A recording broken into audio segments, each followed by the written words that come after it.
आखिर श्रावण मंथ के सोमवार को इतनी इंपॉर्टेंस क्यों दी जाती है? श्रावण मंथ में शिवलिंग पर दूध और बेलपत्र चढ़ाने का क्या लॉजिक है? क्या श्रावण मंथ में की गई मेडिटेशन, ध्यान और साधना का हमारे फिजिकल और मेंटल वेलबींग से कोई कनेक्शन है? नमस्कार, बॉटम्स अप स्टूडियोज में आपका स्वागत है। मैं हूं दलजीत कौर और आप देख रहे हैं कथावाचक का नया सीजन, भक्ति विद लॉजिक। दोस्तों, श्रावण मंथ शुरू हो गया है और उसी के साथ हमारे डेली रूटीन में भी बदलाव आने शुरू हो गए। मोस्ट हिंदू फैमिलीज में इस पूरे मंथ अलग अलग तरह की पूजाएं, मेडिटेशन, व्रत, उपवास करने का कल्चर होता है और कई बार हमारे मन में ये सवाल उठता है कि इन सब की रेलेवेंस आखिर है क्या और हम ये सब क्यों कर रहे हैं। Trust me, it's a good thing to ask these questions. इसीलिए आज हम बात करने वाले हैं श्रावण मंथ के व्रत उपवास की और हम डिकोड करने वाले हैं इस मंथ में फॉलो की जाने वाली कुछ बहुत ही इंपॉर्टेंट रिचुअल्स को, और वो भी पूरे लॉजिक और रीजनिंग के साथ। हिंदू कैलेंडर के अकॉर्डिंग बारिश का मौसम आषाढ़ महीने से स्टार्ट होता है और बरसातों से पहले आती है गर्मी। गर्मियों में हवा कंटैमिनेट हो जाती है, जर्म्स और बैक्टीरियाज का कॉन्सेंट्रेशन एटमॉस्फेयर में बढ़ जाता है और जब मॉनसून स्टार्ट होते हैं ये सारे हवा के जर्म्स टॉक्सिन्स बन के जमीन पे बरसते हैं। आप सोच रहे होंगे कि ये कॉमन सेंस है, मगर इससे एक कदम हम और आगे जाके सोचते हैं तो बरसातों के दौरान जो सब्जियां उगती हैं वो पहली बारिश के पानी से कंटैमिनेटेड हो जाती हैं। हमारे ऋषियों ने इस बात को पहले से ही समझ लिया था, इसीलिए श्रावण के दौरान सिर्फ नॉनवेज ही नहीं बल्कि ज्यादातर ग्रीन लीफी वेजिटेबल्स को भी खाने से मना किया गया है।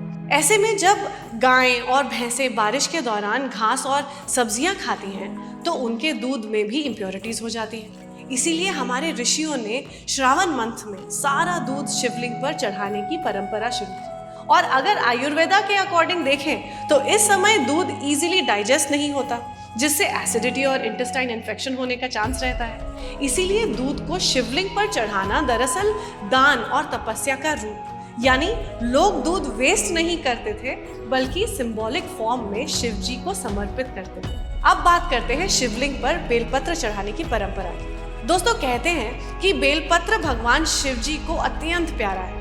इनके 3 पंख होते हैं जो ब्रह्मा, विष्णु और महेश का प्रतीक माना जाता है। पर इसकी सबसे खास बात यह है कि ये एंटी बैक्टीरियल, एंटी इन्फ्लेमेटरी और कूलिंग प्रॉपर्टी से भरा होता है और ये बारिश में होने वाले गैस्ट्रिक इश्यूज और बैक्टीरियल इन्फेक्शंस को हील करता है।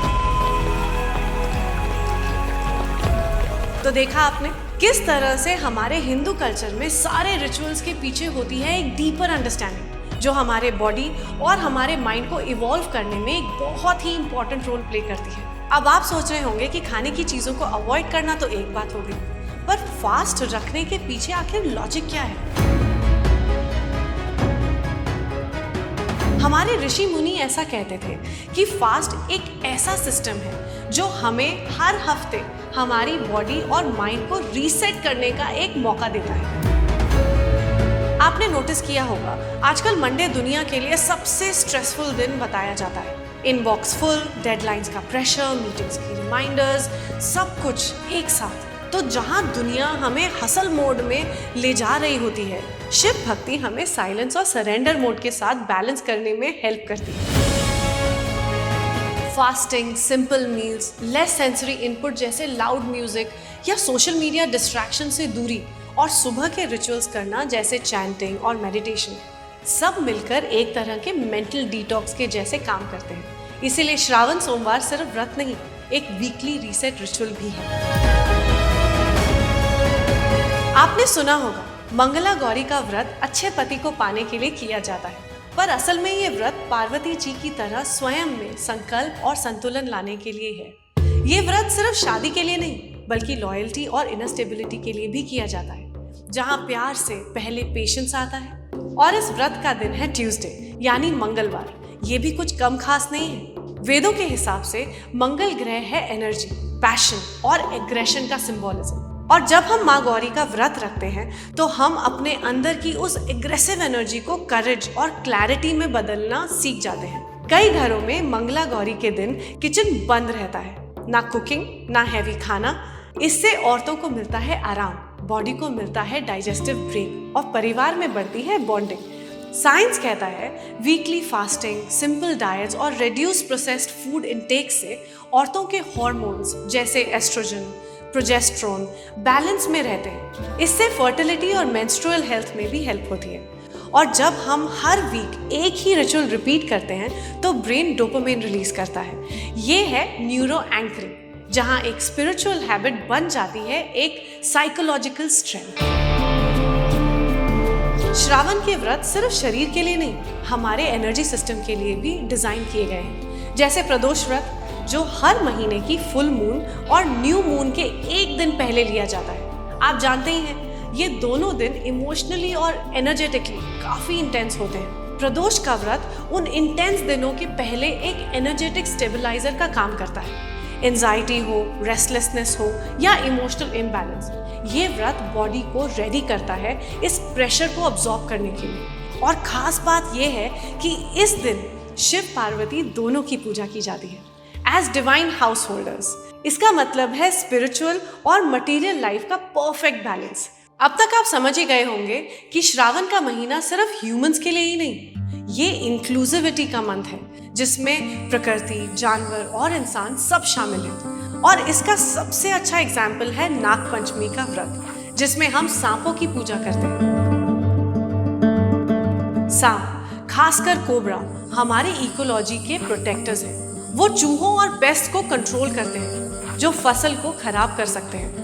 पुरानी सभ्यताओं में माना जाता है जहां सांप स्वस्थ है, वहां जमीन भी उपजाऊ होती है। डर को भक्ति में बदल दिया। ये एक इमोशनल ट्रांसफॉर्मेशन था। अब सवाल आता है, ये व्रत श्रावण में ही क्यों? क्योंकि बारिश के समय सांपों के बिल भर जाते हैं। वो ड्राई जगह ढूंढने लगते हैं और अक्सर इंसान के आसपास दिख जाते हैं। तो उन्हें दूध चढ़ाना, उन्हें चोट ना पहुंचाना एक सिंबॉलिक रिचुअल था, जिसे कम्युनिटी लेवल एनवायरमेंटल पॉलिसी के रूप में अपनाया गया। तो ये थे श्रावण के कुछ खास व्रत और उनके पीछे छुपे डीप साइंटिफिक और साइकोलॉजिकल मीनिंग्स।